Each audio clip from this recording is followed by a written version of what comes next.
সরো ফানগল বুঝছেনি আটো এদিকে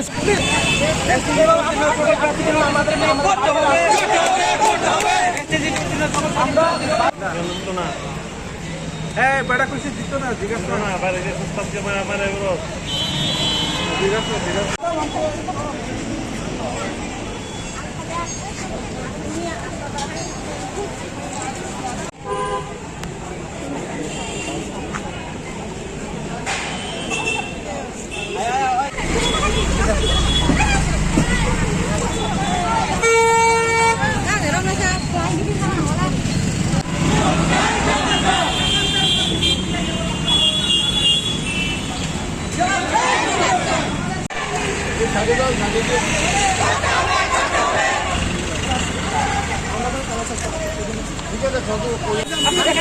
এখানে হচ্ছে আপনার সাইডে দেন একটা সাইডে তো ওইখানে তো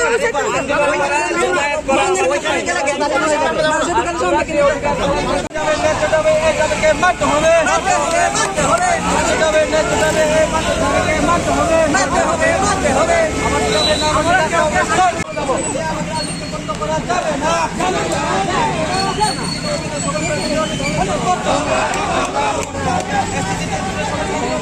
সবাই আনন্দিত এই কারণে যে আমাদের সম্মানীয় যে এডুকেশন মিনিস্টার স্যার আমরা ওনাকে অনেক বিরক্তি করেছি ওনার বাসভবনের সামনে আমরা অনেকবার এসেছি ব্যক্তিগতভাবে আমরা কয়েকজন আগেও দেখা করেছি তো উনি ওনার আমাদের যে মেইন দাবি দেওয়াটা ছিল সেটা হলো আমাদের যে এসটিজিটি কোয়ালিফাইড 2022 যারা ছিলাম যাতে একসাথে নিয়োগ করা হয় তো উনি আমাদেরকে একেবারে স্পষ্টভাবে আশাবাদী করেছেন যে আমার কাছে অর্থাৎ ডিপার্টমেন্টের কাছে এসটিজিটি ব্যাকএন্ড কোর্স যতটা আছে ততটার জন্য উনি বলে দিয়েছে যাতে আজকেই ফাইল পাঠায় এবং আমাদের সামনে উনি ফোন করেছেন হ্যাঁ তো আজকে ফাইল চলে যাবে অর্থ দপ্তরের কাছে অর্থ দপ্তরের যে আমাদের সম্মানীয় জিষ্ণু স্যার তো আমাদেরকে আগেই বলে দিয়েছেন যে যদি শিক্ষামন্ত্রী যা চান আমি দিয়ে দেবো তো এই জন্য আমাদের সকলের পক্ষ থেকে আমাদের যে ইএম স্যার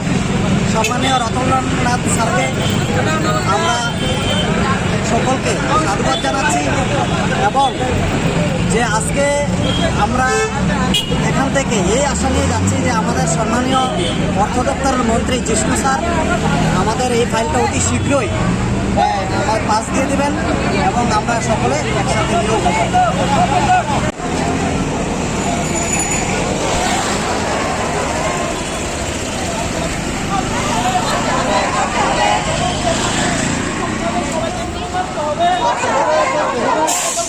টাকা সত্ত্বেও কেন শিক্ষামন্ত্রী নিয়োগ করছেন না জবাব চাই জবাব দাও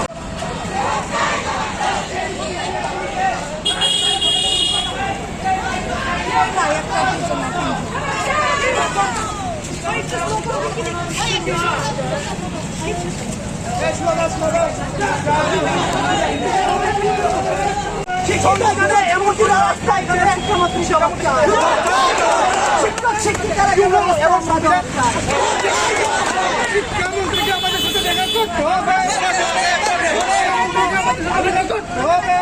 আজকে এসটিজিটি কোয়ালিফাইড 2022 যারা ক্যান্ডিডেট ছিলাম যারা কাট অফ কোয়ালিফাই করেছে তারা আমরা বিগত সময় আপনারা দেখেছেন আমরা আপনাদেরকেও বারবার বিরক্তি করছি আমাদের সম্মানীয় ইএম স্যারকে বিরক্তি করছি আমাদের ডেপুটি সিএম তথা আমাদের রাজ্যের অর্থ দপ্তরের মন্ত্রী জিষ্ণু স্যারকেও আমরা বিরক্তি করছি আমাদের সত্যি আজকে সত্যি কথা বলতে গেলে আমাদেরই লজ্জাবোধ হয় যে আমরা কিছুদিন পরে পরে এখানে জমায়েত হই আসলে কথাগুলি বলতে একটু সময় লাগবে তো কথাগুলি হলো যে আমাদের যে সম্মানীয় শিক্ষামন্ত্রী আমাদের সম্মানীয় মন্ত্রী 14,000 চাকরির ব্যাপারে ছাপাই গান গেয়েছিলেন যে এখন আমি এই মুহূর্তে 14,000-এর চাকরি দিতে পারি কেউ নেওয়ার আছে নেই এরকম হাত নাড়িয়ে নাড়িয়ে আমাদেরকে উৎসাহিত করেছিল প্রত্যেকটি বেকার যুবক যুবতীরা কেউ লোন নিয়ে কেউ জায়গায় বিক্রি করে এই প্রলোভনে সবাই বিএড ডিগ্রি করেছে দুই বছর নষ্ট করে আজকে আমরা বিএড ডিগ্রি করার পর টিআরবিটি থেকে যে প্রথম শ্রেণী থেকে অষ্টম শ্রেণীর যে পরীক্ষা হয় তাকে বলা হয় টেট এবং নবম এবং দশম শ্রেণীর যে শিক্ষক শিক্ষিকারা থাকেন তাদেরকে এসটিজিটি পরীক্ষার মাধ্যমে উত্তীর্ণতা হয়। এই এসটিজিটি এবং টেট দুটোটা এক্সামই কন্ডাক্ট করে টিআরবিটি। তো এখানে আমাদের ইএম স্যারের বক্তব্য হলো টেট কোয়ালিফাইড যারা, তাদের কোয়ালিটি আছে, তারা আইএস থেকেও ভালো, টিসিএস অফিসার থেকেও ভালো, বিভিন্ন অ্যাডমিনিস্ট্রেটিভ অফিসার থেকেও ভালো। তাহলে আমাদের প্রশ্ন হলো যে এখানে টেটের কোশ্চেনটা কে করলো, এসটিজিটির কোশ্চেনটা কে করলো, বা পিজিটির কোশ্চেনটা কে করে? সাধারণত আপনারা জানেন যে টিআরবিটি একটা বোর্ড আছে, ওই তারাই করে। তো এখানে টেট এবং এসটিজিটি ডিফারেন্সটা উনি কোথায় দেখছেন? আমাদের এক্সামটা যেরকমভাবে টিআরবিটি নিচ্ছেন, টেটের এক্সামটাও টিআরবিটি নিচ্ছেন। টিআরবিটির যারা কোশ্চেন করে বা যারা আধিকারিক আছেন, দায়িত্বে আছেন, ওনারা আমাদের মামা কাকা বা আমাদের পরিবারের লোক নয় যে আমাদের এক্সামের সময় ওনারা আমাদেরকে প্রশ্নপত্র দিয়েছেন, আমাদেরকে উত্তরপত্র দিয়ে দিয়েছেন আর আমরা উত্তীর্ণ হয়ে গেছি। 14,000-এর যে একটা ছাপাই গান গিয়েছেন আমাদের সম্মানীয় এডুকেশন মিনিস্টার, এই ছাপাই গানের প্রলোভনে পড়ে আমরা যারা, আজকে আমাদের কাছে সত্যি লজ্জাকর যে আমরা রাস্তা আজকে বেকার ভিক্ষুকের মতো। কেন? আমাদের কি অপরাধ? অবদান বেশি। আমরা জানি আমাদের এই রাজ্য সরকার একটা ভালো দিশা এগোচ্ছেন, আমরা সরকারের পাশে আছি এবং থাকব। কিন্তু প্রশ্ন হলো আমাদেরকে কেন এডুকেশন ডিপার্টমেন্টের সম্মানীয় মন্ত্রী আমাদেরকে যেন বিভ্রান্তি করছেন। একবার আমাদের অর্থ দপ্তরে একজন, এরপরের দিন ওনার বাড়িতে কেন? আমাদের কি অপরাধ? উনি তো আর অর্থ দপ্তরের মন্ত্রী নয়। ওনার দায়িত্ব হলো ওনার ডিপার্টমেন্টের মধ্যে কি চাহিদা আছে, ওই চাহিদাগুলি অর্থ দপ্তরের কাছে তুলে ধরা।